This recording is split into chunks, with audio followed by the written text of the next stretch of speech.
Vocês não acham, gente, que ele está meio que proporcionando isso? Com algumas atitudes que ele tem tomado, algumas medidas que ele tem tomado, a própria posse dele lá, como parecia um imperador, não sei o quê.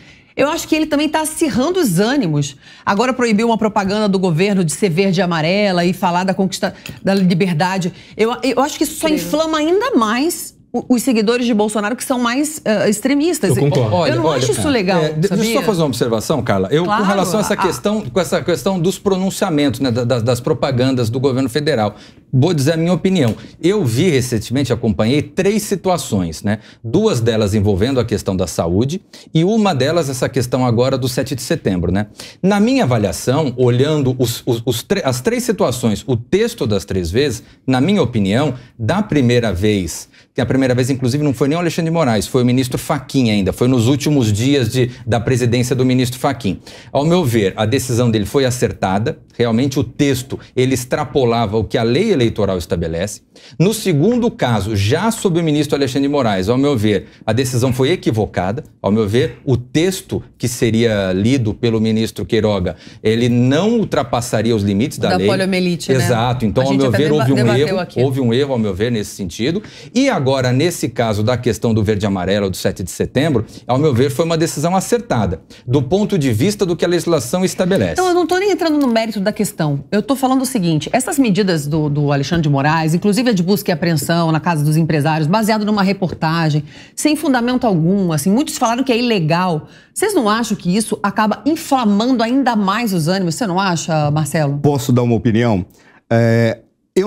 Fica uma dúvida de que se o objetivo do Alexandre de Moraes, ele faz isso porque ele está iludido, ele está, na realidade, tomado pelo sentimento de poder, ou se existe uma intenção clara em produzir uma ruptura no país. Porque as suas ações são de alguém que quer produzir uma ruptura. Agora, por qual razão eu digo talvez ele esteja tomado pela sensação de poder? Pensando estruturalmente, a gente está vivendo uma situação histórica que nós nunca vimos. Tá? Houve, no período do Império, a ideia de que nós tínhamos 4 poderes. Executivo, Legislativo, Judiciário e o Moderador. No primeiro reinado, você tinha que o Executivo, Legislativo e o Judiciário respondiam perante o Moderador, que não respondia perante ninguém. Mas o Executivo e o Moderador exerciam por Sua Alteza, Sua Majestade Imperial, Dom Pedro I. Era uma circunstância histórica, precisava construir um país. No segundo reinado, esse problema foi resolvido. Como que foi resolvido? Com sabedoria típica da nossa Casa Imperial, que é espetacular. Como que foi resolvido? Separou-se o Executivo do Moderador e foi dado ao Moderador o papel de garantir o equilíbrio entre os poderes, mas ele não governava, ele não legislava e não julgava. O que nós estamos vivendo agora? Um lapso, uma lacuna em que todos estão pedindo um poder moderador para realmente produzir um equilíbrio, uma solução de pesos e contrapesos. Só que nós estamos vivendo um absurdo só previsto pelo Rui Barbosa, em que este 4º poder foi associado ao judiciário. Todos os 3 poderes respondem ao moderador e o moderador, o judiciário, acha que ele é o 4º poder, que não responde a ninguém. Perfeito. E como você tem uma estrutura para produzir um Supremo Tribunal Federal que chega a ser abusivo, porque é abusivo, pelo consequencialismo jurídico, pelo ativismo judicial, pela arbitrariedade, pelas decisões monocráticas. O que ocorre? Eles simplesmente não respondem a ninguém, eles acham que eles são o 4º poder. E, por incrível que pareça, me parece que o fantasma do 4º poder se apossou do Alexandre de Moraes como nunca em nenhum deles. E ele está imbuído, como se ele tivesse possuído de um espírito do mal. Vocês sabem, que acha que não responde pra ninguém. Eu vou jogar um negócio aqui na mesa, porque ele é muito bom. Ele é muito bom, muito bom, Marcelo. Eu já tinha gostado de você no vídeo. É como se eu mandasse alguma coisa. Eu vou jogar um negócio aqui na mesa, bem polêmico, mas eu também já perdi o medo, né? Porque essa semana eu chutei o pau da barraca. Vou precisar de você como advogado, com certeza. Todos presos. Tem boas mãos, será que a gente fica mesmo, Marcela? Não, joga aqui pra mesa, Vitinho. Gente, quem indicou o Alexandre de Moraes foi o Michel Temer. Sim. Todo mundo muito sabe. Importante lembrar, Faria Limers. Vamos lembrar. Michel Temer. Michel Temer é um cara que tem muita experiência política, né? O traidor. Será que eles não se conversam? Porque assim, eu não sei, você fala que...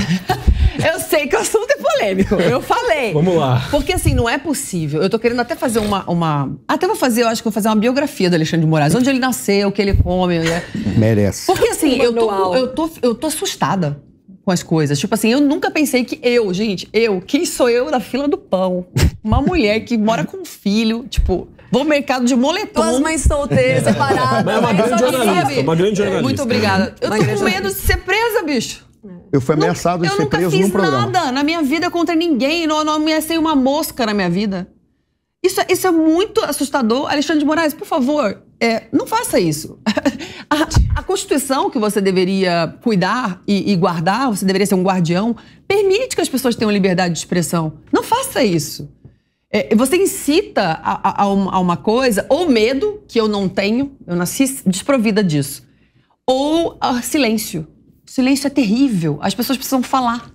E aí eu jogo aqui pra mesa, não está causando uma racha maior ainda do que já existe entre PT e Bolsonaro? O que você acha? Olha só, assina embaixo, Carlinha. Assina embaixo, assina embaixo. A gente pegou um momento em que nós temos o principal nome do Poder Executivo é Jair Bolsonaro e o principal nome, em termos de imprensa, de mídia, de divulgação, é Alexandre de Moraes. Ou seja, o pior momento que nós poderíamos ter, porque são duas pessoas que ultrapassam um pouco do limite. Que limite, o Alexandre, Leonardo? Deixa eu finalizar. O Alexandre, eu sou estudante de Direito, sou do movimento estudantil.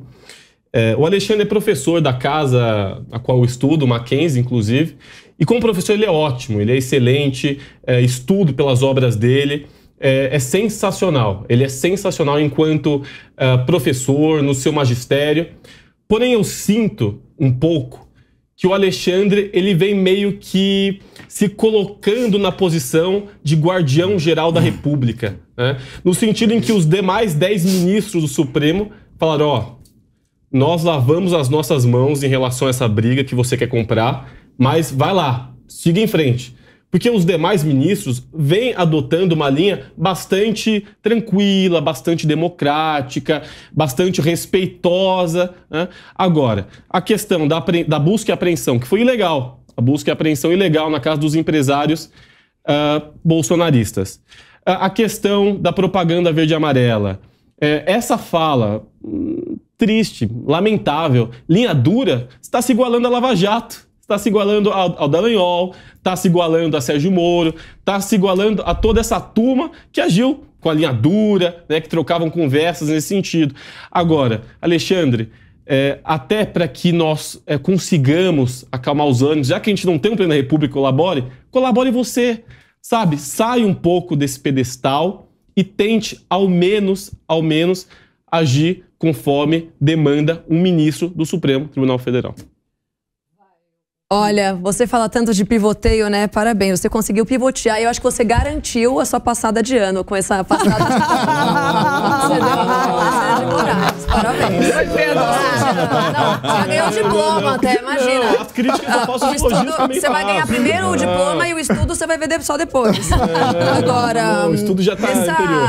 A tendência jacobinista tupiniquim que vocês têm, né? Do progressista, faz com que sim, vocês consigam comparar, né, as atitudes de um ministro do Supremo com o presidente Jair Messias Bolsonaro, que nada mais faz do que falar o que está dentro da Constituição. O Jair Messias Bolsonaro nunca passou de nenhuma linha, ele nunca tomou nenhuma medida ditatorial ou que não fosse prevista em lei.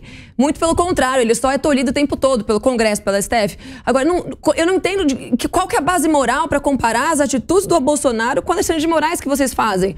O Alexandre de Moraes, ele sai completamente da Constituição, como você muito bem colocou. Ele deveria ser um guardião dela, mas ele faz o exato extremo oposto do que ele deveria se propor a fazer.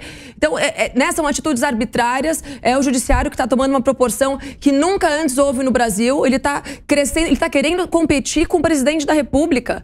Né? Ele está ali para representar o judiciário, a mais alta instância do judiciário, e ele conseguiu virar uma estrela, o ícone, né, como eu falei, do jacobinismo progressista, né, e se ficar brigando com o Bolsonaro, né, entrar nessa guerra.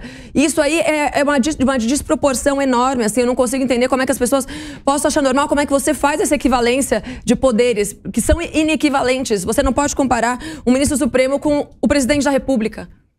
Pietra, mas olha, eu vou discordar de você no seguinte sentido. Eu não gosto, de uma forma geral, de generalização.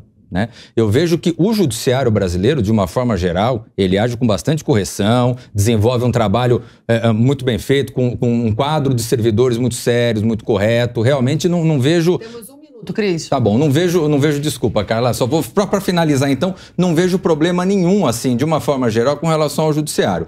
Diferentemente da gente criticar determinadas posições do judiciário. E aí essa questão, por exemplo, do judiciário eventualmente adentrar em temas que não são deles, eu vejo sim que a gente tem que criticar. Agora, o judiciário em si, no Brasil, ele funciona, ele é correto. Como vocês muito bem disseram, já tem cortes que analisam os casos, passa para o juiz de primeiro grau, para os tribunais superiores. Eu realmente não vejo nada estrutural contrário ao judiciário. O que não impede de, uma vez visto determinadas decisões que a gente não concorde, que a gente venha a criticar.